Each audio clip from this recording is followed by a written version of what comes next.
C'est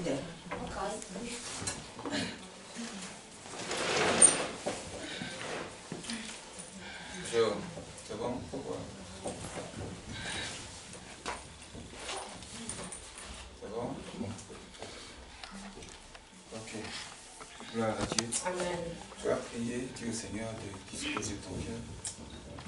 Car ton cœur est la terre de la parole, qui est la semence, qu'elle porte en toi de bons fruits. Merci Seigneur pour ce temps que tu nous donnes encore ce soir à ta présence, qui va mieux que mille ailleurs. Donne-nous d'être fortifiés par ton esprit, par ton onction. Dispose nos cœurs, que ta parole, ô Seigneur, qui est la semence, vienne transformer encore nos vies ce soir.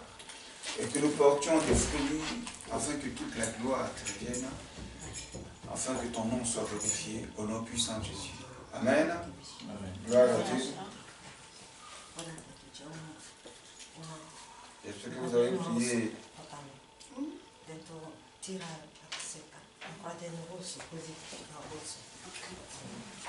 Vous avez prié pour exaucer?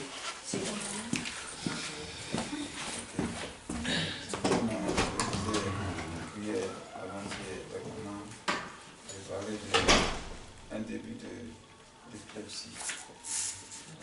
Donc, hier, j'ai appelé un mari. Hier, je lui ai demandé, il a confirmé que c'est un début d'épilepsie quand ils ont fait les analyses dans son sang. Voilà.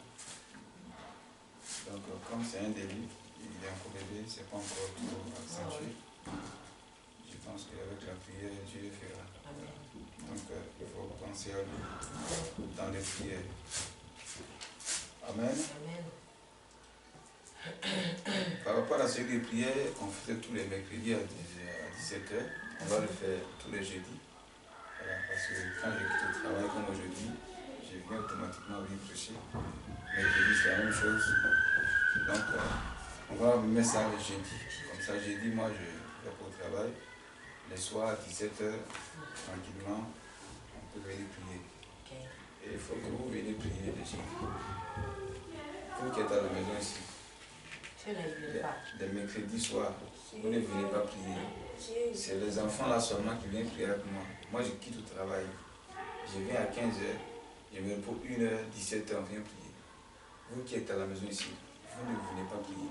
Vous, les grandes personnes qui cherchez travail, qui voulaient vous marier, qui veulent avancer dans la vie, vous n'avez rien à foutre avec Dieu. Mais vous voulez que Dieu vous bénisse. Et les enfants qui vont à l'école, qui ne cherchent pas de travail, ils ne connaissent pas à faire d'argent, ils ne savent rien de tout ça, et ils viennent prier. Et ils ne cherchent pas les choses de la vie, là, ceux qui viennent prier. Vous qui cherchez les choses de la vie, vous ne venez pas prier. Bon, comment vous allez les avoir? Moi, je ne sais pas. Hein? Ouais, moi, je ne sais pas. C'est difficile de venir passer 1 heure seulement dans la présence de Dieu. Mais si c'est pour aller bavarder, aller sortir pour se promener à Milan pendant 5 heures de temps, ça c'est rien. Hein? Tu négliges le Seigneur, il va te négliger aussi. Dieu là, il n'est pas compliqué, il est juste dans tout ce qu'il fait. Il dit tu l'aimes, il t'aime. Tu le bénis, il te bénit. Tu le sais, le Dieu te sait. Amen. Voilà. Tu t'occupes de ses affaires, lui aussi s'occupe de toi. C'est comme ça Dieu. Donc, tu n'as rien à foutre avec Dieu, lui aussi il n'a rien à foutre avec toi. Voilà pourquoi il regarde les gens sur la terre. Il y en a qui se plaignent que si Dieu existe, pourquoi lui souffre? Mais toi-même tu t'en fous de Dieu, comment Dieu va s'intéresser à toi? Il faut souffrir. Amen. Il dit si Dieu existe, pourquoi lui souffre? Est-ce que Dieu t'intéresse? Et puis tu dis que ouais, Dieu existe, puis toi tu souffres. Comme si c'est Dieu qui habite dans la souffrance. C'est pas Dieu. Amen. Voilà, Dieu là il est juste. Tu t'occupes de lui, il s'occupe de toi. Tu penses à lui, il pense à toi. Tu l'adores, lui aussi il va faire des merveilles dans ta vie pour que toi aussi tu sois heureux. Amen. Donc jeudi soir à 17h, venez voir prier. Amen. Ensuite, j'ai passé un message à tout le monde sur WhatsApp pour dire que j'ai reçu. J'ai prié pour chacun. J'ai reçu des paroles pour chacun. Voilà. Et ce sont ces paroles c'est le secret de la vie qui vous concerne, que certains ne savent pas, et puis ils veulent évoluer, ils veulent avancer, ils veulent réussir dans la vie. Si tu as une maladie en toi, mais si tu maigris, comme le cas des aussi, il pique des crises. On ne sait pas pourquoi il pique la crise. On va à l'hôpital, on cherche les indices. Dans son sang, on ne trouve pas. Si on n'a pas trouvé, il va continuer à piquer des crises. Mais maintenant, on l'a trouvé. Et son nom s'appelle l'épilepsie. Donc, qu'est-ce qui se passe? On apporte les traitements pour soigner ça, pour détruire ça, pour qu'il soit guéri. C'est pour te dire quoi? Si tu ne sais pas, ce qui bloque ta vie, ce qui empêche ta vie de réussir, là. On est en train de parler ici, vous causez là. Éteignez les portables. Éteignez les portables. Quand vous partez travailler, vous éteignez les portables. Vous ne téléphonez pas là-bas. En classe, vous ne téléphonez pas là-bas. C'est ici, on va téléphoner, on fait dans le téléphone. Éteignez les portables. Amen. Donc si tu es là, tu veux avancer dans la vie, tu ne sais pas ce qui bloque ta vie, mais tu vas finir par tourner en rond, voilà, jusqu'à ce que ça te tue. Parce qu'il y en a des problèmes de la vie vont tuer, qui vont se susciter. Et je suis pourquoi? Parce qu'il ne sait pas ce qui bloque sa vie. Donc pour lui, il est mieux de s'assassiner lui-même, comme ça il est délivré de la vie sur terre. Amen. Mais tu n'es pas délivré. Tu t'es assassiné, tu vas rendre compte à Dieu. Voilà. Amen. Amen. Voilà. Donc, ce que j'ai reçu, ça concerne la vie individuelle de chacun. Donc, après la prière, chacun vient me voir, je lui dis ce que Dieu m'a dit. Amen. Amen.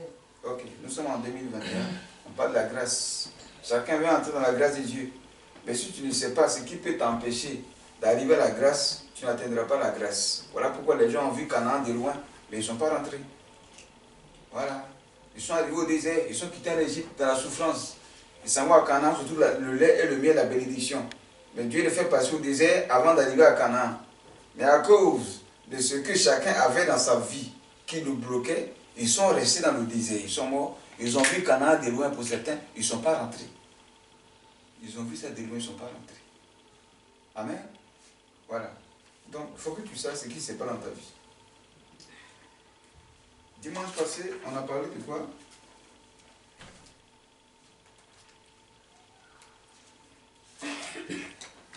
Hein?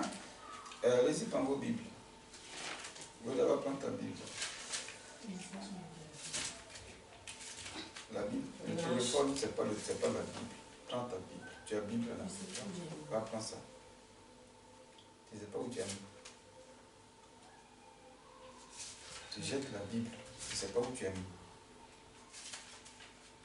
Si on fait la prière, il faut trouver ça. Il ne faut pas jeter la Bible. Hein? On parle de quoi? Amen. On a parlé, le thème est ne méprise pas la grâce de Dieu qui est le nom de Jésus-Christ en toi. Amen. Amen. Et on disait quoi? On disait de ne pas négliger la parole de Dieu et de ne pas mépriser Jésus. Et la grâce est un choix de Dieu.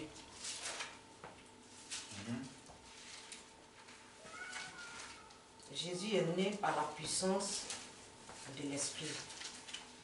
On dit ça aussi. Amen. Et les autres, vous avez retenu quoi?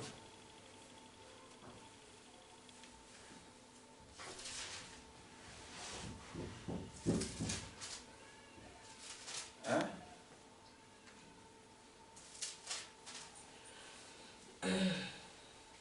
Vous avez oublié? Je répète encore. Intéressez-vous à la parole de Dieu. Intéressez-vous à la parole de Dieu. Sinon, c'est dangereux. Un chrétien sans la connaissance, il ressemble à un païen. Parce que lui, il ne va pas à l'église, il ne lit pas la Bible. Celui qui va à l'église, il ne lit pas la Bible, qui va seulement écouter, sont la même chose. Il sait que Jésus existe, il sait que Dieu existe, mais il n'a rien à foutre de lui. C'est la même chose. Amen. Tu vas prendre ta Bible dans le livre de Proverbes 29, verset 18. Et puis Osée, chapitre 4, verset 6.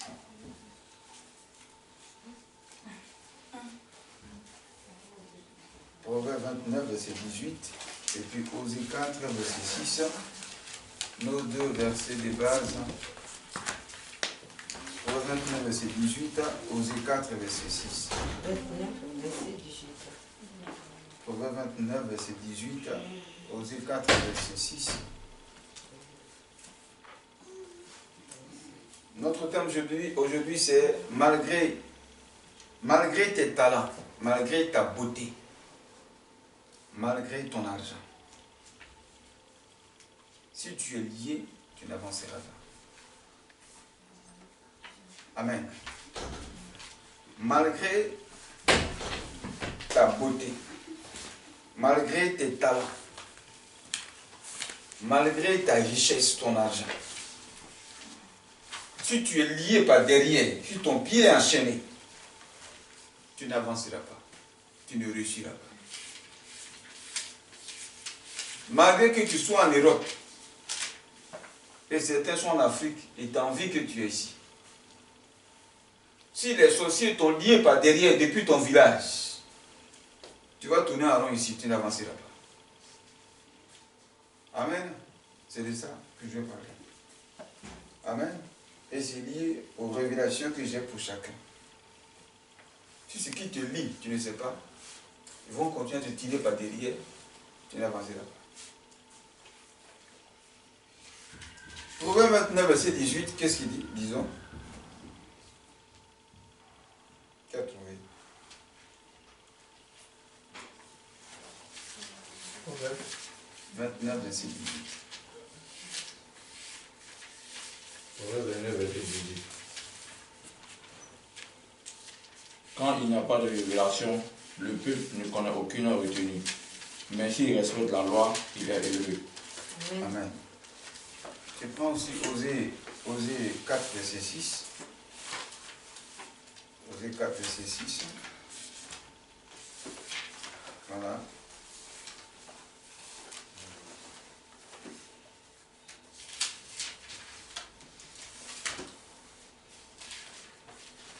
Osée 4, verset 6. Qu'est-ce qu'il dit là-bas? Osée 4, Verset 6. Oui. mais mon peuple est détruit parce qu'il lui manque la connaissance. Puisque tu as rejeté la connaissance, je te rejetterai. Tu ne pourras plus exercer la fonction de prêtre pour moi. De même, Le seul verset 6. de même que tu as oublié la loi de ton Dieu, j'oublierai aussi tes enfants. Amen. C'est ce que je dis tout à l'heure. Dieu dit parce que tu as méprisé sa parole, tu l'as oublié, lui aussi oublie tes enfants. Il est juste, il n'est pas méchant. Ça c'est la justice de Dieu. Quand quelqu'un comme ça tu l'as entendu, il est méchant. Il n'est pas méchant, il est juste, il est légal. Amen. Malgré tes talents.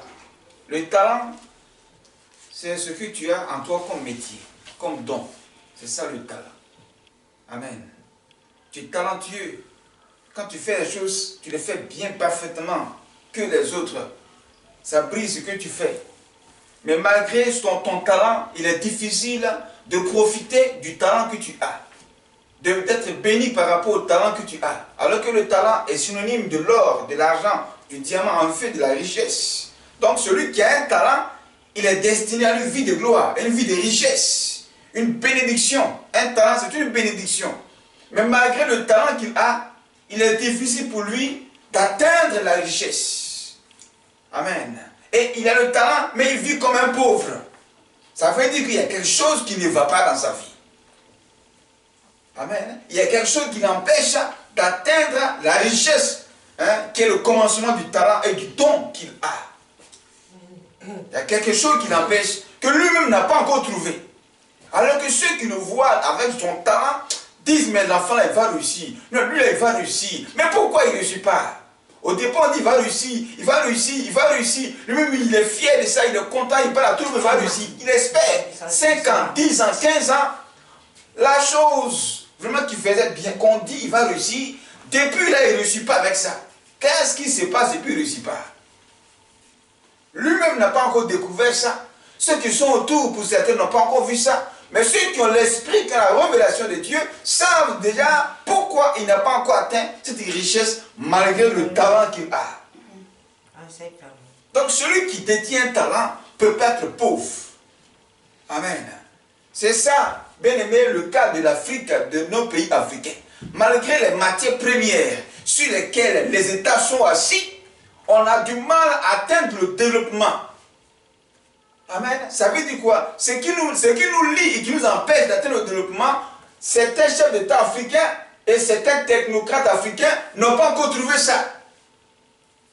Mais les Blancs savent qu'avec ce qui est en Afrique là, on peut se développer 3 fois plus qu'eux. Eux, ils savent ça. Mais ceux qui sont là-bas ne savent pas ça. Amen. Amen. Malgré ta beauté, tu as du mal aussi à te marier. Malgré ta beauté, tu as du mal aussi à te présenter aux gens. Malgré ta beauté, tu as du mal aussi à rayonner de gloire. Malgré ta beauté, tu as du mal aussi à être apprécié. C'est qu'il y a quelque chose qui ne va pas. Amen. La beauté est une valeur. La beauté est un statut. La beauté est aussi une richesse. Ce qui est beau est lié au rayonnement et à la gloire. Celui qui est beau est destiné à la gloire. Celle qui est belle aussi est destinée à une vie de gloire. Mais malgré cette beauté, il y a du mal à atteindre cette gloire, ce mariage, cette vie de rayonnement. Il y a quelque chose qui ne va pas. La beauté, c'est comme la lumière. C'est comme le soleil qui sort le matin. Ça brille. Donc si spirituellement, si physiquement, tu n'arrives pas à rayonner, à être glorieux avec cette beauté, ça veut dire que spirituellement, il y a de l'ombre sur toi. Ta vie a été mise dans l'ombre. Amen. Et l'ombre crée l'obscurité. Donc, la beauté qu'on voit physiquement n'est pas spirituellement. Spirituellement, c'est le contraire. Mais ceux qui détiennent la beauté et qui n'arrivent pas à atteindre le rayonnement de cette beauté ne savent pas ce qui se passe spirituellement. Malgré ton argent, malgré ta richesse, tu n'arrives pas aussi à faire des affaires pour que ta vie prospère. C'est qu'il y a quelque chose qui n'y va pas. Amen. Comme le fils prodigue dans la Bible. Son père était vachement riche. Donc il était l'héritier aussi. Ils étaient 2 fils. Amen. Et il a demandé à son père que son père lui remet sa part d'héritage et que lui s'en aille de la maison. Il était tellement pressé de goûter à l'argent, de goûter à la richesse. Son père lui a donné ça à contre-cœur parce que son fils n'était pas prêt. Il n'était pas encore mature à gérer cette richesse-là. Mais vaille que vaille, coûte que coûte, l'enfant voulait ça. Son père lui a donné sa part. Il est parti. Il a dilapidé cet argent jusqu'à ce qu'il devienne pauvre. Jusqu'à ce qu'encore il mange la nourriture de porc. Et c'est en mangeant la nourriture de porc que son esprit s'est réveillé, que lui, il est un fils de boss. Et lui, il est ici en train de manger la nourriture de porc. Il a compris qu'il y a quelque chose qui ne va pas. C'est pas normal. Donc, il faut que je retourne chez mon père. Et il retourna chez son père. Amen. Il demanda pardon et son père l'a reçu. Ça veut dire quoi? Il a reçu la richesse, mais comme il ne savait pas ce qu'il fallait faire avec l'argent, il est redevenu pauvre. Comme s'il n'avait jamais goûté à l'argent, il n'a jamais vu l'argent. Amen. Malgré qu'il avait de l'argent, il est devenu pauvre. C'est qu'il y a quelque chose qui ne va pas. Amen. Nous sommes dans une année de grâce. On parle de la grâce de Dieu. Elle est là. Mais s'il y a quelque chose qui te retient par derrière, il serait difficile pour toi d'atteindre la grâce de Dieu. Oui, il serait difficile d'atteindre la grâce de Dieu. Dieu est là pour sauver tout le monde au nom de Jésus. Mais combien sont ceux-là qui viennent et qui acceptent Jésus-Christ par le paradis? Si Jésus est là, la grâce de Dieu pour nous sauver, ça veut dire que personne ne doit aller en enfer. Selon le plan de Dieu. Amen. S'il a dépêché Jésus pour mourir à la croix pour toute la terre entière, et que tout le monde sait que Jésus-Christ a été sur terre, et qu'il a été crucifié, et qu'en son nom, même le diable fuit, ça veut dire que celui qui accepte Jésus-Christ n'ira pas en enfer. Mais malgré que Jésus, le sacrifice a été fait, Dieu a déjà fait le sacrifice, mais il y a des gens qui se débrouillent pour aller en enfer. Amen. Donc, malgré que Jésus est là, il y en a qui vont en enfer. Pourquoi tu es en enfer? C'est le jour il va arriver là-bas, il comprendra pourquoi il est arrivé là-bas. Ce n'était pas normal qu'il soit là-bas. Alors, c'est ainsi certains disent, Dieu, pardon, laisse-moi, je vais revenir un peu sur la terre, je vais reprendre à zéro. On dit le compteur est à zéro. Le compteur est fini. Il a tourné et il est bloqué. Tu ne reviens plus. Maintenant, qu'est-ce qui se passe? Il y a le regret et l'amertume. C'est comme pas de grincement de dents en enfer. Grincement de dents. Il pleure. Il pleure quoi? Le malheur. Il le regrette. Malgré ce que j'étais sur la terre. Mais voilà ici. Mais ça, c'est pas normal. Qu'est-ce que j'ai fait? Mais qu'est-ce qui m'est arrivé? Oh! Donc, on regrette. Donc, si tu savais ce qui est arrivé, tu n'as pas fait ce que tu as fait sur terre. Ne pas savoir ce qui est en toi, qui te ronge, qui te fait souffrir, est dangereux. C'est pourquoi on parle ici de l'ignorance, de manque de connaissance, selon Osée 4, verset 6. Il dit, mon peuple est détruit parce qu'il manque la connaissance. Quand tu ne connais pas, tu seras détruit. Si tu ne sais pas, on peut te détruire. Si tu es bandé des yeux, tu peux mourir. On peut te piéger. Donc la connaissance ouvre l'esprit. La connaissance ouvre les yeux. La connaissance nous donne la révélation de la pensée de Dieu. La connaissance nous permet de savoir ce qui nous fait souffrir. Donc il dit quoi dans Proverbe 29, verset 18? Il dit, mon peuple, il dit, quand il n'y a pas de révélation, mon peuple est sans frein. Heureux celui qui observe la loi. Quand tu n'as pas de révélation, tu n'as pas de rêve, par rapport à l'action qui te fait souffrir. Tu n'as pas de pensée par rapport à ce qui te fait souffrir. Tu n'as pas de pensée par rapport à ce qui empêche ta vie de réussir. Si tu n'as pas cette pensée-là, ta vie va ressembler à une voiture qui roule sans frein à 100 à l'heure. Et comprends qu'une voiture qui roule sans frein à 100 à l'heure, et s'il y a un accident, un danger devant, comprends que cette voiture-là va le tout droit s'enfoncer dans le malheur qui attend devant, et c'est l'accident, c'est la mort. Donc, le connaître ce qui te fait souffrir va stopper, bien aimé, ta souffrance. Arrêter ce pourquoi tu es en train de souffrir. Mais quand tu ne sais pas ça, tu roules comme une voiture à 100 freins et tu t'en vas. Tu t'en vas. Donc, il est important que nous sachions les malheurs, les maladies, les ennemis, le sorcier, ce qui te fait souffrir, les démons. Parce qu'il y a des démons qui possèdent aussi nos vies. Les démons sont là pour posséder nos vies. Quand on dit posséder, ça veut dire qu'on t'a attrapé. Et quand on t'a attrapé, on t'enchaîne. C'est ça la mission du diable. Attraper des gens pour les enchaîner, pour ne pas qu'ils se marient. Attraper des gens, les enchaîner, pour ne pas qu'ils travaillent. Attraper des gens, les enchaîner, pour ne pas qu'ils voyagent. Attraper des gens, les enchaîner, pour ne pas qu'ils soient en bonne santé. Attraper les gens pour les enchaîner, pour ne pas qu'il ait l'argent. C'est ça la mission des démons. Amen. Amen. Donc aussi, si tu ne sais pas, le démon qui te possède spirituellement, ça veut dire que tu n'avanceras pas. C'est quoi on parle de délivrance. Amen. Les démons sont là pour attraper ta vie. Il y en a qui portent des chaînes aux pieds. Ils pensent que c'est un style de mode. Quand tu as ça, tu es stylé. Quand tu portes la chaîne au pied, vraiment, tu as réussi. Vraiment, tu es belle. La chaîne au pied, c'est pas normal. Ce sont les esclaves qu'on met une chaîne au pied. Amen. Amen. La chaîne, il y a la petite chaîne et la grosse chaîne. Mais les deux s'appellent chaîne. Amen. Il y a la chaîne en or et il y a la chaîne qui n'est pas en or, qui est une chaîne normale. Une chaîne normale, bien aimée, est une chaîne de lien. Mais une chaîne en or n'est pas une chaîne de lien. Mais quand on porte la chaîne en or, on ne la met pas au pied. Parce qu'on ne met pas l'or au pied. L'or ne traîne pas par terre. L'or est caché. Pourquoi? Parce que ça a de la valeur. Et ce qui est de la valeur, on présente ça. Ce qui est de la valeur est honoré. Mais une chaîne en or, une chaîne soi-disant or, ou bien or plaqué, ou bien or plaqué, que tu mets au pied, ce n'est pas normal. Parce que la chaîne en or, ou bien or plaqué, ne se met pas au pied. Parce qu'au pied, ce n'est plus un honneur, c'est un déshonneur.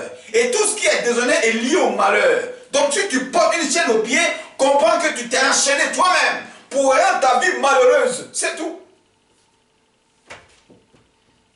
Amen. Amen. Ceux qui portent les chaînes de pied là, c'est les prostituées, les lesbiennes, les pédophiles. Ce sont eux qui portent les chaînes de pied. Et ceux qui sont comment on peut appeler ça, les profanes, les manques de connaissance de ceux qui portent les chaînes, quand ils les voient, ils les envient. Ah, elle est stylée, elle est stylée, moi aussi je veux porter. Et puis tu prends, tu portes, mais est-ce que tu sais pourquoi la personne a porté? Tu ne sais pas. Dans quel groupe elle se trouve, peu importe, tu ne sais pas. Les tatouages que les gens font, il y a des signes. Les boucles qu'on fait au nez ici, il y a des signes. Mais personne ne le sait et on prend, on porte. Et quand le malheur arrive, on accuse les gens. Amen. Amen. Donc, sachez ce qui vous fait souffrir pour arrêter l'hémorragie. Selon, bien aimé, ce passage encore. Lisons 2 Samuel, chapitre 26, verset 28. Là, nous allons voir, bien aimé, l'ignorance des liens familiaux. Les liens commencent dans les familles, car chacun est né d'un père et d'une mère. Lisons 2 Samuel, chapitre 26, verset 28.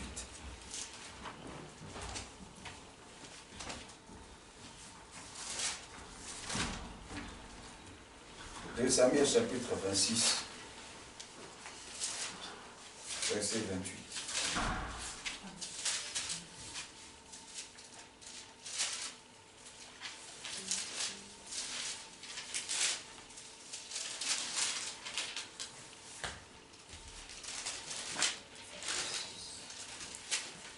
Deux Samuel.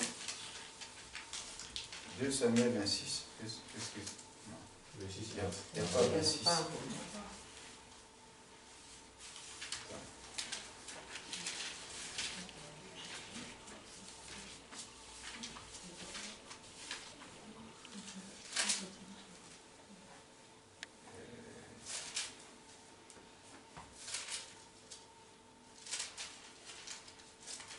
L'histoire d'Absalom.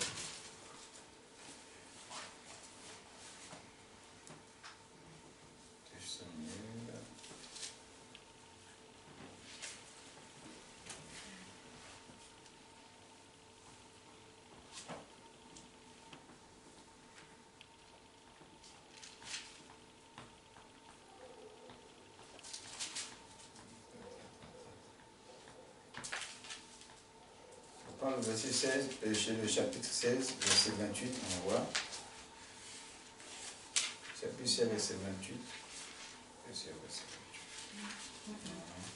28. J'ai fait une Oui, Absalom.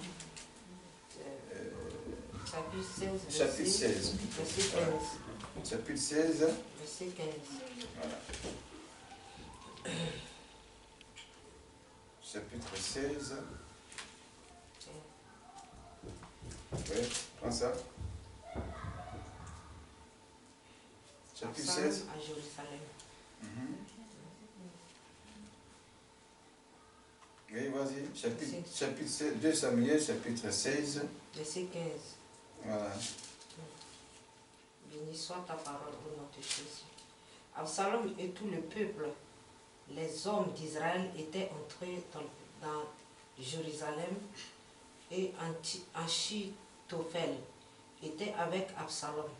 Lorsque Hushai, l'archier, ami de David, fut arrivé auprès d'Absalom, il lui dit: Vive le roi, vive le roi.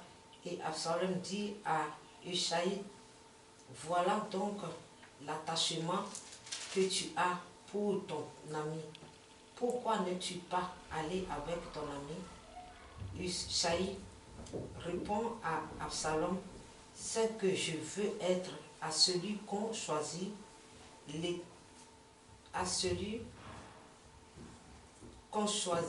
l'Éternel et tout ce peuple et tous les hommes d'Israël, et c'est avec lui que je veux rester. D'ailleurs, qui servirai-je? Ne sera pas son fils, comme j'ai servi ton père ainsi je te servirai. Je crois que bon, je ne sais pas s'il faut que je lise. Attends, je viens. On va prendre... on va prendre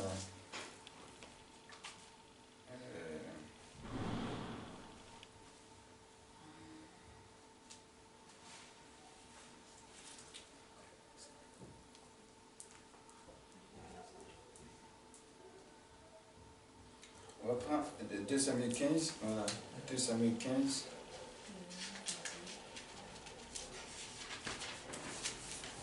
Verset 10. Il dit, Absalom envoya les espions dans toutes les tribus d'Israël pour dire, quand vous entendrez le son de la trompette, vous direz, Absalom règne à Hébron. 200 hommes de Jérusalem qui avaient été invités l'accompagnèrent Absalom et ils le firent en toute simplicité, sans rien savoir. Pendant qu'Absalom offrait le sacrifice, il envoya chercher de la ville de Guilo Achitophel, le Guilonite, conseiller de David. La conjuration devint puissante et le peuple était de plus en plus nombreux auprès d'Absalom. Ici, Absalom, c'est le fils de David. Il est tombé dans une convoitise royale, voulant prendre la place de son père, pendant que son père est encore vivant en tant que roi. Donc, il se prépare là à faire un coup d'état contre son propre père David. Pendant que la royauté qui se préparait après la mort de David ne le concernait pas, ça concernait Salomon. Mais lui, il est tombé dans une convoitise royale. Comme autour des chefs d'État, il y a toujours des convoiteurs qui se préparent à prendre son trône quand il va mourir, bien quand eux-mêmes vont l'enlever. Donc ici, Absalom se prépare ici à faire un coup d'état contre son père David. Mais il était le fils de David. Donc, il fut son père roi. C'est que lui, il est prince. Amen. Amen. Si son père roi, il est prince. Mais malgré que tu es prince, qu'est-ce qui te manque, Absalom? Qu'est-ce que tu veux, Absalom? Es-tu devenu pauvre, Absalom? Tu as quel manque dans ta vie? Tu as tout ce qu'il te faut. Qu'est-ce que tu cherches? Même si tu n'es pas devenu roi, qu'est-ce qui te manque, Absalom? Absalom avait quelque chose dans son cœur, un mal dans son cœur, un lien dans son cœur. Mais ce lien-là va le pousser à enlever son père au pouvoir. Dans son plan, il devait le tuer. Mais Dieu n'a pas permis que David meure, mais David a fui. S'il a fui, il a déshonoré son père. Il a tué l'autorité de son père. Il a tué la personnalité de son père. Il a tué le statut de son père David.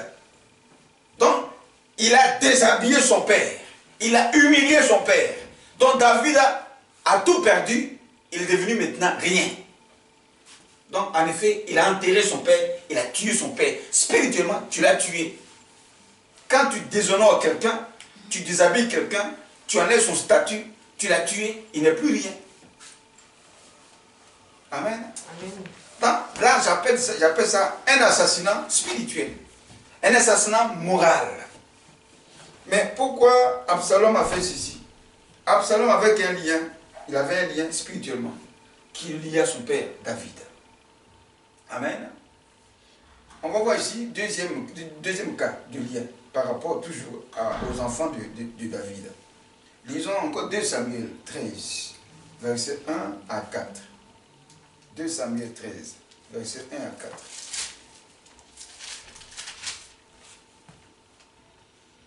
Il dit, après cela, voici ce qui arriva. Absalom, fils de David, avait une sœur qui était belle et qui s'appelait Tamar. Et Amon, fils de David encore, l'aima. Donc, vous comprenez ce qui se passe ici? Hein? Oui, le fils de David s'appelle Absalom. Il a encore un autre fils qui s'appelle Amon. Amon, il aimait la sœur de Absalom. Les deux n'avaient pas même mère, mais ils ont même père. Amen. Et Amon, fils de David, l'aima. Amon était tourmenté jusqu'à se rendre malade à cause de Tamar, sa sœur, car elle était vierge. Et il paraissait difficile à Amon de faire sur elle la moindre tentative. Amon avait un ami nommé Jonadab, fils de Shiméa, frère de David, dont son cousin. Et Jonadab était un homme très habile. Ça veut dire quoi? Un homme très intelligent. Très intelligent, où il pouvait avoir lui des malices. Mais ici, il va donner un plan vraiment très malicieux à Amon. Il lui dit, pourquoi deviens-tu ainsi jusqu'à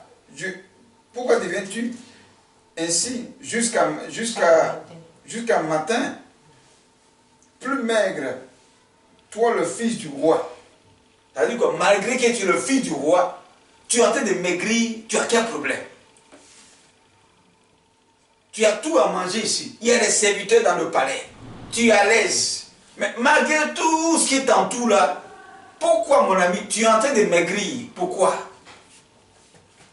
Amen. Donc ça veut dire quoi? Amon avait un problème dans son cœur, il avait un besoin dans son cœur, il y a quelque chose qui liait son cœur, il fallait qu'il fasse ça pour qu'il soit heureux. Mais c'était un malheur. Amen. Alors qu'est-ce qui se passe? Il dit, ne veux-tu pas me dire, Amon? Lui répondit, j'aime Tamar, sœur d'Absalom, mon frère. Jonathan lui dit, mets-toi au lit et fais le malade. Quand ton père viendra te voir, tu lui diras, permets à Tamar, ma sœur, de venir me donner à manger. Qu'elle prépare un mets sous mes yeux, afin que je la voie et que je prenne de sa main. Amen. Donc, Amon aussi donne un plan de ruse à son ami. Il donne un plan de ruse à son ami et il va se coucher. Il joue au malade pour que sa sœur vienne lui donner à manger et s'occupe de lui. Et dans cette affaire, il va profiter pour faire ce qu'il a à faire. Amen. Et il a fait ça. Il a fait ça et après 2 ans, quand tu lis le verset, Absalom s'est resté dans son cœur parce que lui c'était sa sœur. Donc son frère a violé sa sœur. Et c'est resté dans son cœur. David savait ça. Mais qu'est-ce qui s'est passé? Il y avait un lien familial qui venait de David sur les enfants. David aussi, en son temps, quand il était roi, il a vu Bathsheba, qui est la mère de Samson, la mère de Salomon. Lui, cette femme-là, elle était mariée, et ce mari faisait partie des militaires qui étaient dans l'armée de David. Donc, parce qu'il aimait la femme, il a vu la femme un jour dans son palais, il se lavait, il était dans sa chambre, et il a vu la femme qui se lavait. Et par la fenêtre, il a vu la femme. C'est comme ça, il a ordonné qu'on appelle la femme, et il a eu des rapports avec elle, et elle est tombée enceinte. Et comme elle est tombée enceinte, elle va accoucher. Alors, si la grossesse sort, ça pousse, et que son mari, qui n'était pas auprès d'elle, qui était sur le champ de bataille, reviendra pour constater que sa femme est enceinte, c'est que sa femme l'a trompé. Et avec qui? C'est le roi David. C'est une chose humiliante qui est arrivée. Alors David se pressa. Pour effacer cette affaire, il fallait qu'il tue le mari de la femme. Donc il a donné l'ordre que s'ils vont en guerre, ils n'ont qu'à mettre Uri devant. Quand les gens vont commencer à tirer, à lancer des flèches, comme ça sera le premier à mourir. Et c'est comme ça, ils l'ont tué en guerre. Et il a récupéré la femme du monsieur. Parce qu'elle était déjà enceinte. Amen. Et maintenant, elle accouche. L'enfant est malade. L'enfant est malade, l'enfant est de mourir. David a commencé à jeûner. Il a commencé à prier. Que Dieu guérisse l'enfant. Que Dieu guérisse l'enfant. Dieu dit guéris pas l'enfant. L'enfant mourra parce que cet enfant-là n'est pas propre. C'est un enfant d'adultère. Il n'est pas propre. Et si l'enfant restait, toi David, ça allait créer, ça allait salir ton nom et ta réputation en tant que roi. Donc Dieu a tué l'enfant. L'enfant est mort. C'est comme ça, il a récupéré Bathsheba qui est devenue sa femme et qu'après, il a eu un enfant qu'on appelle Salomon. Amen. Donc, il a commis un crime à cause d'une femme. Le même lien familial tombe sur ses enfants. Absalom va tuer son frère à cause de sa sœur que son frère a violée. Amen. Un lien familial qui pèse sur ses enfants, qui vient du père. Donc, malgré qu'ils sont princes, ils sont le palais royal, ils ont des liens dans leur vie qui vont les empêcher d'arriver à la royauté et d'être appréciés aux yeux des hommes. Ce lien-là a poursuivi Salomon encore dans sa royauté. Lui a eu 1000 femmes. Et à cause de ces 1000 femmes, il a mal fini sa royauté. Le lien familial. Amen. Malgré qu'ils étaient princes, fils de roi. Mais leur vie a pris une tournure de malheur. Sinon que ceux qui n'étaient pas fils de roi, qui les voyaient de loin, ils les enviaient. Ils voulaient devenir comme eux. Ils voulaient être à leur place. Mais les enfants du roi avaient un problème qui venait de leur père, le lien familial. On appelle ça la malédiction héréditaire.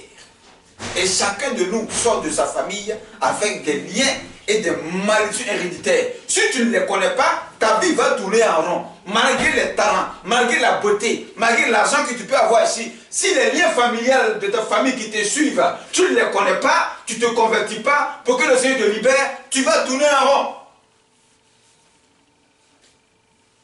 Amen. Amen. Tu vas tourner en rond. Et ça, c'est pas joli à voir. C'est pas joli à voir. Disons, il faut noter ça. Lamentation 5, verset 7. Qu'est-ce qu'il dit? Lamentation 5, verset 7. C'est juste après Jérémie, lamentation de Jérémie. Voilà. 5, verset 7. Il dit, nos pères ont péché et ils ne sont plus. Et c'est nous qui portons la peine de leurs iniquités. Ça, c'est les enfants qui parlent. Nos pères ne sont plus. Même si ton père est mort, ta maman est morte, ça fait des années, le lien familial qui vient de par ton sang d'abord, de par leur sang en toi. Parce que dans notre sang, il y a le sang de notre père et le sang de notre mère. Et dans le sang, parle de la vie. Donc une partie de la vie de chacun est en toi. Plus toi-même ta vie, ça fait 3 vies. Amen. Vous voyez que c'est compliqué? Ça devient difficile. Ça devient difficile. 2 vies en toi. Le sang de ton père, le sang de ta mère, plus toi-même, ta vie que tu as vécue sur la terre, mélangée. Ça devient compliqué.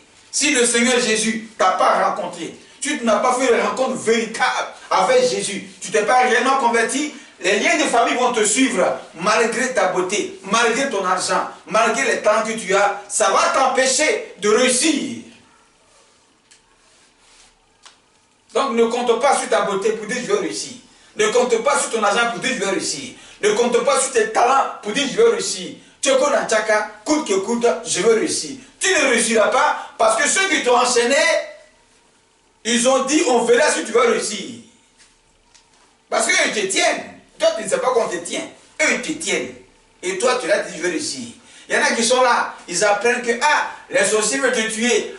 Les sorciers ont fait ceci. Lui il a dormi, il a vu que les sorciers le poursuivent. Il y a des chiens noirs qui le poursuivent. Et puis il se réveille le matin, il ne fait rien de tout ça. Il dit il ne peut rien me faire. Il ne peut rien me faire. Mais eux ils font quelque chose, toi tu dis il ne faut rien te faire. Bon, toi tu fais quoi l'état physique que tu fais? Tu ne fais rien, tu es la grande que tu dis il ne peut rien me faire. Et puis leur bouche là va les tuer. À la fin, on finit par les tuer. Bon, on peut rien te faire, mais là, ils t'ont tué. Pourquoi? Tu as négligé l'accord, le lien qui te liait à eux. Tu as négligé ça. Amen. Ne jouez pas avec le monde spirituel. Ne jouez pas les démons. Si tu dors, tu as vu un démon, quelque chose ne va pas dans ta vie, Dieu t'a montré quelque chose, ne joue pas à ça. C'est parce que tu ne vois pas que lui, Dieu t'a montré. Donc si tu voyais, il n'allait pas te montrer. Il y en a qui dorment ici, ils voient des songes, ils voient des songes qui concernent leur vie. Et c'est le matin, il dit Dieu va faire. Dieu va faire quoi? C'est l'être humain. Dieu là, tu l'as une fois vu? Tu l'as une fois vu? Vous venez de régler le problème sur la tête, tu l'as une fois vu? Hein? Mais lui, il est spirituel. Il voit ce que toi, tu ne vois pas. Et comme toi, tu es physique, il te montre ce que toi, physiquement, et puis tu vas faire. Quand il va faire? Ce qu'il devait faire, c'est ce qu'il t'a fait en te montrant. Le reste là, c'est entre toi et ceux qui te lient. Entre toi et ce qui te fait mal. Il faut régler ça. Voilà pourquoi les gens sont à l'église. C'est difficile de réussir, comme l'église était devenue le siège des malédictions. L'église est devenue aujourd'hui le siège des malheurs. L'église aujourd'hui est devenue le siège des lamentations. On est là, c'est difficile, c'est compliqué. Il y en a qui s'énervent. Ils maudissent Dieu, ils insultent Dieu. Et puis ils sortent de l'église. Ils vont devenir païens, ils vont voir les féticheurs. Dieu n'a rien fait. Des hommes de Dieu qui sont là, et quand Dieu les fait, Dieu est là. Il sort, il vend son nom au diable. On lui donne l'argent. Et puis il fait le ministère, il bâtit l'église climatisée. Il a une grosse voiture. Personne ne se pose les questions. Où il sort l'argent là? Et puis il fait toutes ces choses-là. On dit, il est béni, homme de Dieu, béni. Demandez-lui où sort sa bénédiction, il va vous dire. Si vous êtes dîné, vous allez fuir un à un. Amen. Il va vous allez fuir un à un. Gloire à Dieu. Amen. Lisons 1 Chronique, chapitre 4, verset 8 à 10.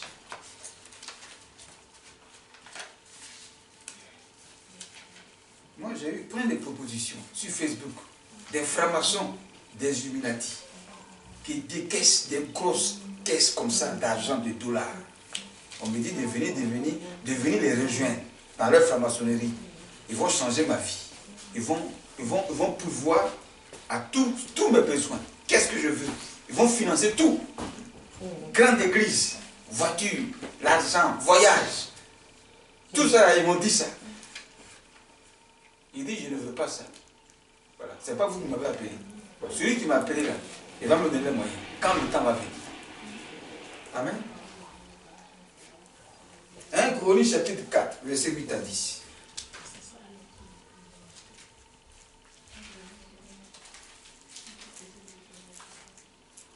Tu as trouvé? 1 Chronique 4, verset 8 à 10.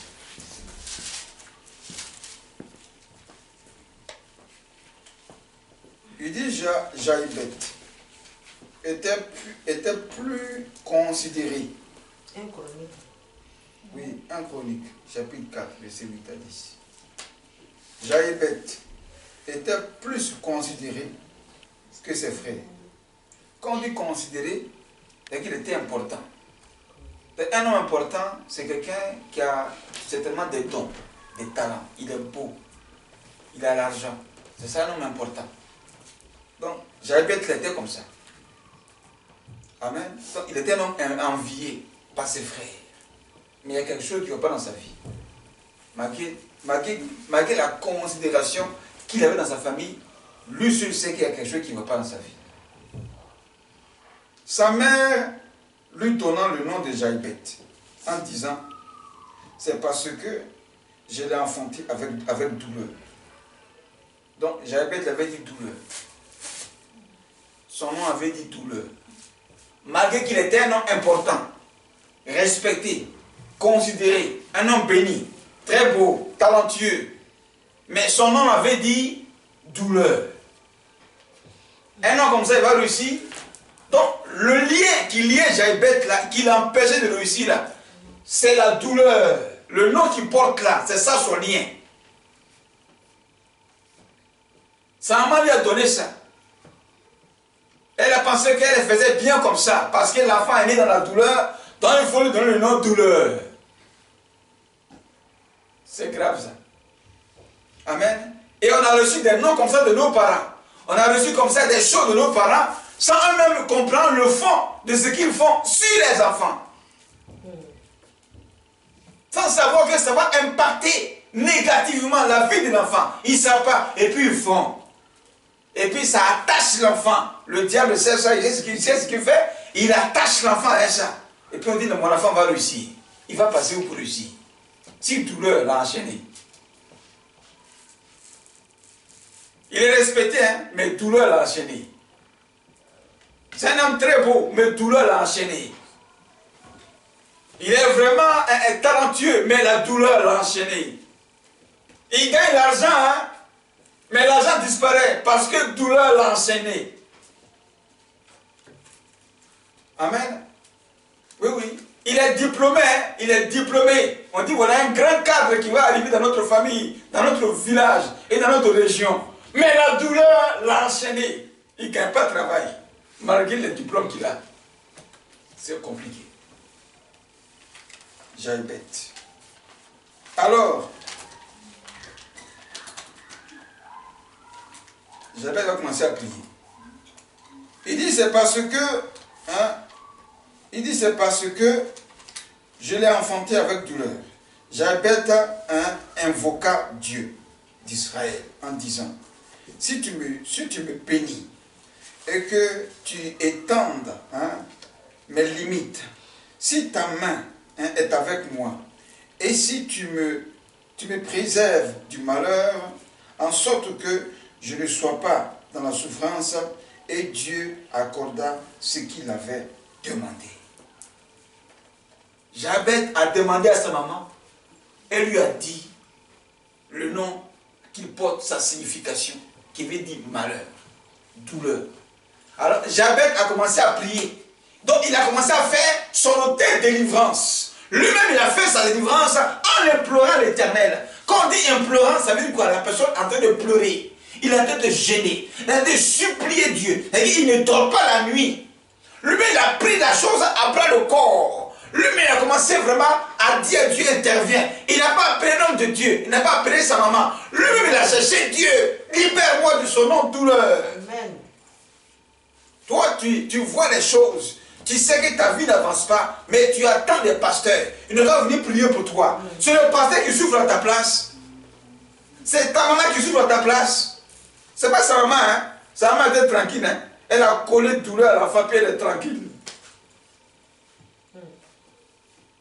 Amen. Elle a collé, elle a lié l'enfant à la douleur, et puis elle est tranquille, et puis là il souffre. Mais le jour où il prie, là, il n'a pas appelé sa maman. C'est elle qui a fait l'affaire, hein, mais il n'a pas appelé sa maman. Il allait chercher Dieu. Il n'a pas compté sur l'homme, hein, l'homme vraiment apprécié de la famille. Mais il a cherché, hein, cherché Dieu qui doit le libérer de ce qu'il souffrait, sa douleur. La douleur qui était en lui. Ne compte pas sur ta beauté. Sur l'homme apprécié, l'homme, la femme appréciée. Pour dire, je réussis, je me marie. Non. Tu dois chercher à savoir qu'est-ce qui t'empêche de réussir. Amen. Voilà. Qu'est-ce qui t'empêche de réussir? Si tu as déchiré ce qui t'empêche de réussir, alors Dieu te permettra de réussir. Parce que ce qui est en toi n'est pas venu de toi-même. C'est Dieu qui les a mis en toi. Chacun de nous détient un talent de Dieu. Chacun de nous détient une valeur de Dieu. Chacun de nous détient une grâce particulière de Dieu en toi. Pourquoi? Parce que c'est avec cette grâce-là que tu as réussi sur la terre. Mais le diable est sur la terre aussi avec toi. Les sorciers de ta famille, ils sont dans ta famille avec toi. Et ils savent ce que tu as réussi. Ils savent qui va réussir. Ils savent la vie de chacun. Ils connaissent la destinée de chacun. C'est ainsi que les grands frères de Joseph ont su sa destinée. Automatiquement, le diable a commencé à les parler, à les animer. Donc, la sorcellerie familiale s'est soulevée contre Joseph. On doit le tuer. Comme ça, son étoile ne brillera pas sur nous. Amen. Mais Dieu l'a sorti de là, par le béni en Égypte. Donc ici, Jabez avait un problème. Voilà. C'est toujours le lien de famille qui le suivait ici. Le lien de sa mère. Les liens de famille nous enchaînent. nous empêche de réussir. Dans la famille, s'il a été décrété que aucune femme ne doit se marier, personne ne se mariera. Malgré ta beauté, tu ne vas pas te marier. Pourquoi? Parce que c'est un décret satanique, un décret familial qui a été décidé avec les parents et les génies, les esprits de la famille. Mais vous les enfants, vous êtes ignorants, vous ne savez rien. C'est pourquoi tu dois avoir de la connaissance sur l'histoire de ta famille. Assieds-toi un jour avec ta maman ou ton papa, demande-lui comment je suis né. Il va t'expliquer. Comment tu veux rencontrer ma maman? Il va t'expliquer. Parce que ça commence par là. Comment je suis né? Il faut me dire. Le nom que tu m'as donné, ça veut dire quoi? Dans quelles conditions je suis né? Il faut que tu saches ça. Amen. On ne connaît pas nous-mêmes la vie de nos pères. On ne connaît pas nous aussi notre vie sur terre. Et on veut réussir. Tout ça, tu dois maîtriser ces choses-là avant de réussir. C'est important. Malgré tout ça, tu n'avances pas. Qu'est-ce qui se passe? Tu peux avoir actuellement 15 ans, 20 ans, et puis tu espères que tu vas réussir parce que tu es encore jeune. Les démons commencent à travailler sur la vie d'un enfant à partir de 12 ans. 12 ans même c'est trop. Il y a des bébés qui sont déjà sorciers depuis le ventre de leur maman. Ils sont déjà sorciers. Dans le ventre de sa maman, il est déjà sorcier. Et quand maintenant il aura 12 ans, il s'appelle Teni Banani. Amen. Voilà. Il y a des enfants, petits, déjà dans le ventre de sa maman, il est déjà sorcier. Quand il naît, il a déjà 12 ans. Déjà, il est déjà un roi dans la sorcellerie, ou bien elle est déjà une reine dans la sorcellerie. Il y a des enfants comme ça. Donc, il faut que tu saches que dans nos familles, il y a des choses qu'on doit détruire. Il y a des maladies héréditaires qui poursuivent les gens dans des familles. Amen.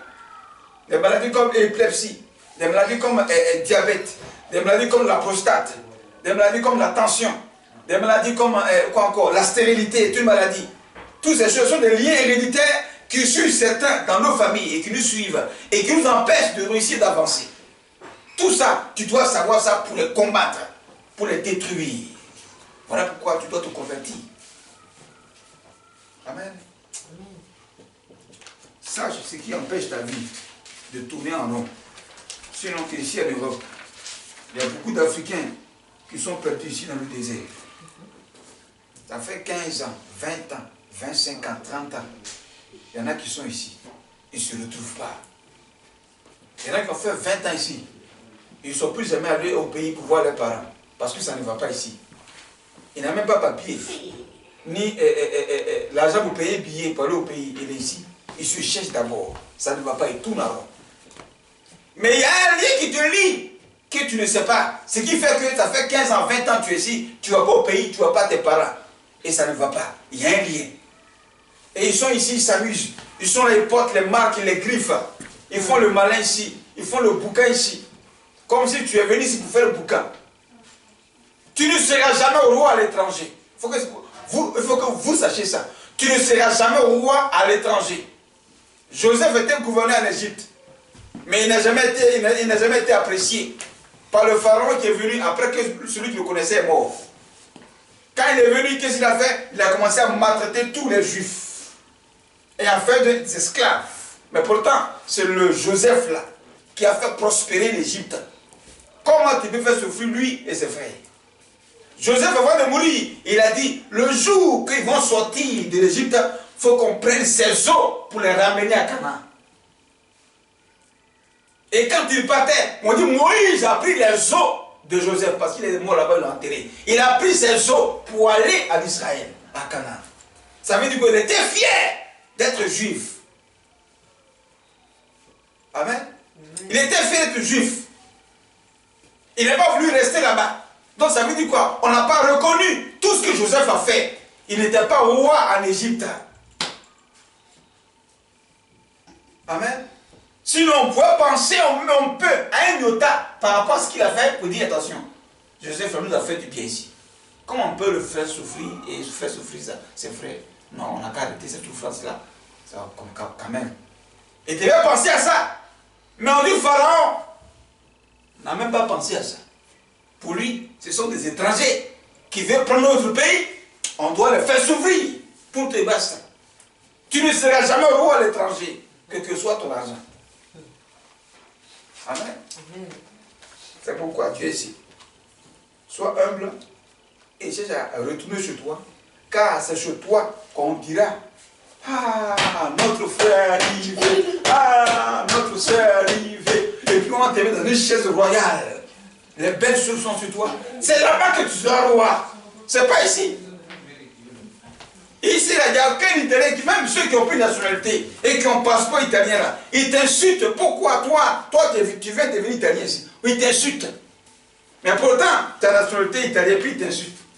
Ça veut dire quoi? Tu ne seras jamais roi ni italien ici, devant tous les yeux. Et une Congolaise ici, une Congolaise qui a marié italien. Elle était dans le gouvernement de Napolitano, hein, de Berlusconi. Non, c'est Napolitano. C'est Napolitano qui était le président. Mais Berlusconi qui était Premier ministre. Donc c'est lui qui formait le gouvernement. Donc dans son parti là, il y avait une femme congolaise qui a une nationalité italienne parce qu'elle a marié un Italien. Elle est devenue ministre de l'immigration. Il l'a insulté ici. Il l'a insulté qu'elle est singe. Elle n'a qu'à retenir chez eux le concours pour être ministre. Elle n'a pas ici. Tu ne seras jamais roi à l'étranger. Jamais. Tu ne seras jamais roi à l'étranger. Ni quand elle a démissionné. Aujourd'hui, on t'entend parler d'elle. Voilà. Tu ne seras jamais roi à l'étranger. Même si tu prends leur passeport, ils s'en foutent de ça. C'est pour tes intérêts. Toi, tu as pris. Eux, ça ne les regarde pas. Moi, je suis fier d'être Ivoirien. Je suis fier d'être Africain. Jamais je vais renier ma nationalité auprès de la nationalité de quelqu'un d'autre. Jamais de la vie. Même si je me propose des milliards. Aujourd'hui, Balotelli, il regrette. Il regrette. Qu'est-ce qu'ils n'ont pas traité ici, de ça, sur le terrain? Tous les jours, ils pleurent. Tous les jours, ils pleurent. Tous les jours, ils pleurent. Tous les jours, ils pleurent.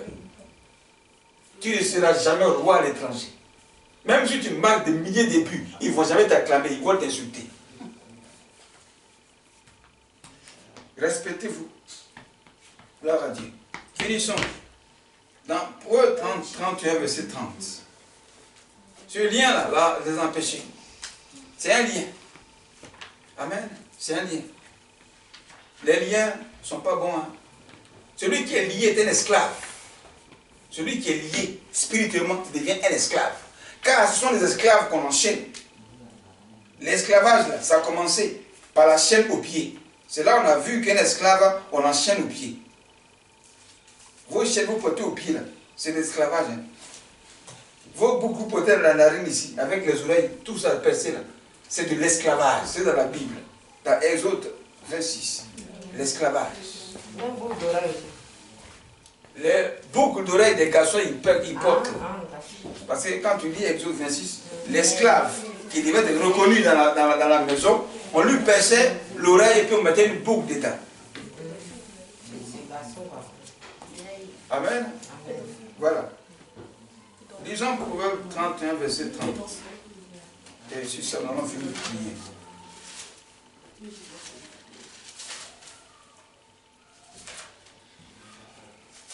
Des femmes qui font des cœurs percés et qui mettent sur le pot des cœurs percés. Et tu veux qu'on t'épouse, on te marie. Le cœur percé, tu sais ce que ça veut dire? Amen. Le cœur, c'est l'amour. La flèche qui perce le cœur, la flèche, ce sont des paroles qui blessent.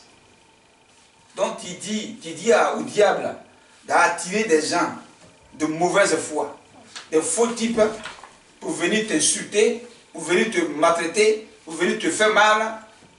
Ils n'ont qu'à même t'insulter, te maltraiter, te piquer. Et comme ça, tu vas toujours pleurer.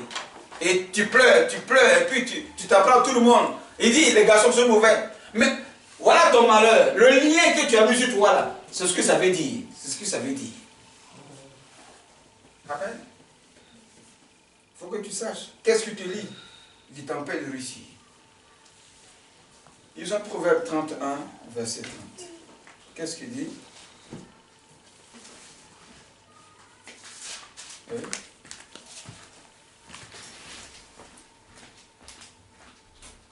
Qu'est-ce qu'il dit? Il dit la crainte de l'Éternel, la grâce plutôt.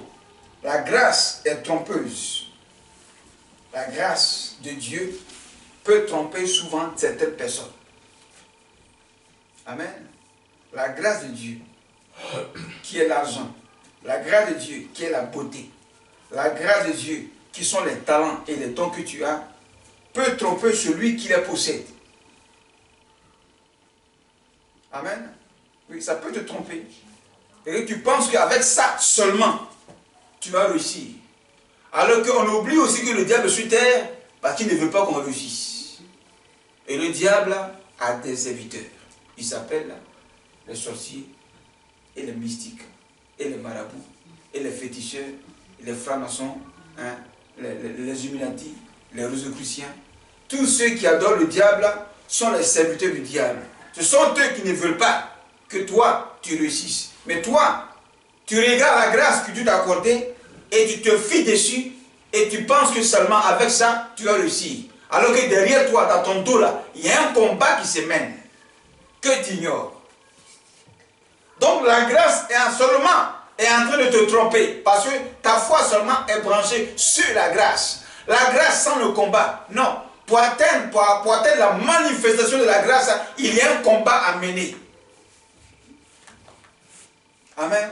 Il y a un combat à mener. Il y a une épreuve à traverser. Il y a des gens assassinés. Il y a des gens qui doivent tomber. Il y a des gens qui doivent périr.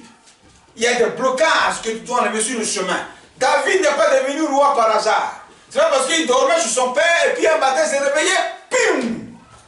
Il est dans le palais royal. Le voilà, il est roi. Non, non, non, non, c'est pas un rêve. Ça s'est passé en réalité. Et il fallait qu'il tue Goliath d'abord. Et que tout Israël voit celui qui pouvait les protéger, les défendre face à Saül qui a fui sa royauté. Alors parce qu'il a tué Goliath devant eux tous, ils ont enclamé pour dire, ah, si l'enfant là, il nous a défendu comme ça, c'est qu'avec nous on peut être en paix. Ah, donc voici notre roi. Donc ils ont commencé à clamer 10 000 voix pour David. Voilà comment David déjà est devenu roi devant Israël. Sinon il n'a pas dormi, puis ping, il est devenu roi. C'est pas comme ça. Pas parce que Samuel est allé lui verser l'onction sur lui, il a mis la grâce sur lui, c'est fini, il est devenu roi. La grâce est trompeuse. Si tu dors et que tu ne penses pas que le diable existe pour freiner ta marche pour atteindre la grâce. Gloire à Dieu. Amen. Ici on parle d'une femme. Ce message concerne les femmes. Parce que quand tu dis au verset 1 du chapitre 31, on parle de la femme vertueuse. Mais vers la fin, on a cité les bonnes choses qu'elle peut faire. Mais à la fin, c'est ce que je veux dire. Proverbe 31, verset 30. Il dit la grâce est trompeuse et la beauté est vaine. La femme qui craint l'Éternel est celle qui sera louée. La grâce est trompeuse. La beauté est vaine. Les talents que tu as, c'est vain. Pourquoi? Parce que ça peut passer et puis tu ne vois pas. On n'a pas encore vu ça. Donc ça est dans le vent, en effet. Mais ce qui va accomplir cette grâce que tu ne vois pas, c'est la crainte de Dieu. Amen. Jabet avait cette grâce, il était respecté dans sa famille. Mais ce qu'il lui fallait, c'est de retourner à Dieu, d'avoir la crainte de Dieu, d'aller chercher le secours avec l'Éternel, de s'appuyer sur Dieu, de se convertir, de changer de vie. Donc sans la conversion, tu es encore lié. Parce qu'une personne qui est convertie, elle a changé de camp. Converti veut dire changement, changement. Donc quand tu changes, ça veut dire que tu quittes un lieu pour aller dans un autre lieu. Alors que pour aller dans un autre lieu, il faut qu'on te libère, on te déchaîne.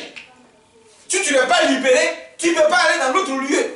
Donc celui qui va dans un autre lieu, c'est qu'il est libéré. Si tu es libéré, alors tu pourras réussir. Donc ici, la femme qui sera louée, ce n'est pas celle qui est belle. La femme qu'on va épouser, ce n'est pas celle qui est belle. La femme qu'on va épouser, ce n'est pas celle qui est en forme. La femme qu'on va épouser, ce n'est pas celle qui sort d'une famille royale, une famille où elle est héritière, son père lui a laissé beaucoup d'argent. La femme qui va être épousée, ce n'est pas celle-là qui brille, qui est la mise. Ce n'est pas ça. C'est celle qui craint l'Éternel. Donc la beauté seulement ne suffit pas à une femme pour être mariée. La forme ne suffit pas aujourd'hui. Comme elles ont payé le produit pour se masser les fesses et avoir des fesses qui poussent comme des champignons qui poussent. Et puis elle pense qu'avec ça, oh, elle va se marier. Non, non, arriver à la maison, ce n'est pas les fesses qui vont parler. C'est ton caractère qui va parler au l'homme qui est en face. Amen. Là, ton cœur que tu as là, c'est ça qui va parler au monsieur qui est en face. Là, on parle maintenant de la crainte de Dieu, on ne parle pas des fesses qui parlent à la maison. Amen. La femme qu'on va épouser là, c'est celle qui a la crainte de Dieu. Ce n'est pas celle-là qui est en forme. Pim, ce n'est pas elle. Ce n'est pas celle-là qui est belle, qui a fait Miss Côte d'Ivoire. Ce n'est pas elle. Les Miss là, c'est des prostituées des ministres. Les prostituées, on appelle ça les filles, oh, on appelle ça, le nom là. Les filles de show, il y a un nom là. Les filles de show des ministres. Les filles de voyage des ministres. Voilà. Quand ils veulent s'amuser là, c'est avec elles s'amusent. Accompagnatrice. Voilà. Accompagnatrice. C'est pour s'amuser. C'est pas pour faire sérieux. Maintenant, quand il ne fait pas sérieux, tu as dit les garçons sont mauvais. Qui est mauvais? Toi-même, tu t'es prise pour un jouet. Maintenant, ils se sont amusés et toi, tu dis qu'ils sont mauvais. Prends-toi au sérieux. Si tu veux qu'on te pousse, prends-toi au sérieux. Elle a la crainte de Dieu. Une femme qui a la crainte de Dieu, elle se prend au sérieux.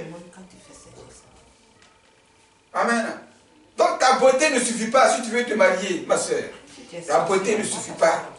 Maintenant, si un homme s'approche de toi parce que tu es belle, amen, et qu'il a beaucoup d'argent, et qu'il apprécie ta beauté, il faut que tu es devant lui. Parce qu'il est venu pour s'amuser avec toi. Il est venu à cause de ta forme. Il est venu à cause de ta beauté. Il veut s'amuser avec toi. Il n'a pas dit qu'il veut t'épouser. Maintenant, quand un homme dit je veux t'épouser, là maintenant, il rentre maintenant dans ton cœur. Il parle à la crainte de Dieu. Il cherche une femme qui a la crainte de Dieu. Il cherche une femme qui est sage. Comme dit dans Proverbe 14, verset 1. Il dit la femme sage bâtit son foyer. Mais la femme insensée la renverse de ses propres mains. Donc là, on parle de deux types de femmes. Il y a la femme sage qui bâtit son foyer, donc qui peut se marier. Parce que la sagesse vient de la crainte de Dieu. Et il y a la seconde femme, qui est la femme insensée. Elle ne connaît rien, elle est ignorante.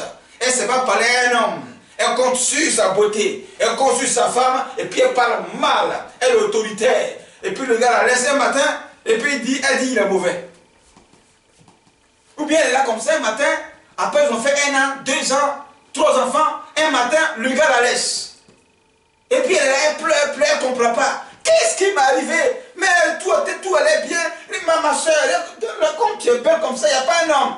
Il y a quelque chose qui ne va pas dans ta vie.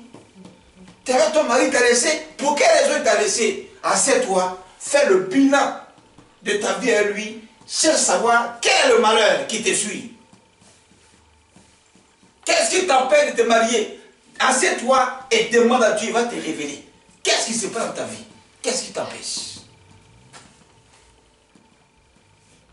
Amen. Amen.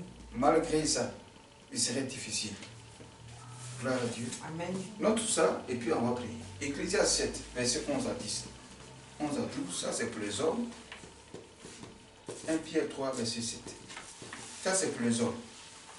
On parle de l'homme sage. Une femme qui veut se marier doit trouver un homme qui est sage. Amen. Mais les femmes d'aujourd'hui cherchent les hommes qui sont élégants, qui sont bien habillés, qui ont une grosse voiture, en tout cas une voiture, qui travaille. Il a vraiment un statut financier où elle peut s'abriter financièrement. Voilà. Un gars très beau. Elle cherche vraiment tout ce qui est physique. Elle ne cherche pas l'homme qui craint Dieu, qui a la crainte de Dieu, qui peut la protéger spirituellement. Un homme de prière, un homme qui jeûne, qui lit la Bible, un homme qui cherche Dieu. Elle ne cherche pas ça, mais elle cherche l'homme qui a l'argent. Elle cherche le fils du roi, le fils du président de la République. On cherche l'homme, le DG. On cherche l'homme qui a l'argent. c'est pas ce qu'il te faut. Bon, il a l'argent. Le jour, le sorcier de ta famille vont se lever contre lui pour l'attaquer. Pour tout gâter là. Il ne sait pas prier. Toi aussi, tu ne sais pas prier. Vous finir vous, et puis c'est fini. Et puis tu as dit, hé, si je savais. Si je savais, voilà, tu ne savais pas que le diable et le sorcier existent. Maintenant, qu'est-ce qui se passe? Ils vont stopper ta destinée. Ta vie qui allait, dont tu pensais que tu allais réussir. Tu avais une vision, patatras. Ils ont tout arrêté. Tu n'avances plus, tu es bloqué là.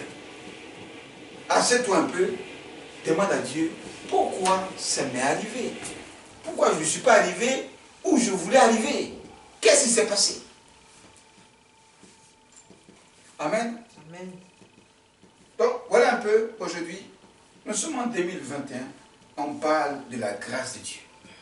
Beaucoup verront la grâce de Dieu passer sous leurs yeux, sans pouvoir la toucher. Comme les enfants d'Israël qui sont arrivés dans le désert sans rentrer à Canaan, pour certains. Il y a eu deux types de personnes. Il y a un groupe qui est rentré à Canaan et un groupe est mort dans le désert. Amen. Lève-toi à prier. Tu as prié pour ta vie aujourd'hui. Prier contre les liens parentaux qui nous lient. Car le sang de ton Père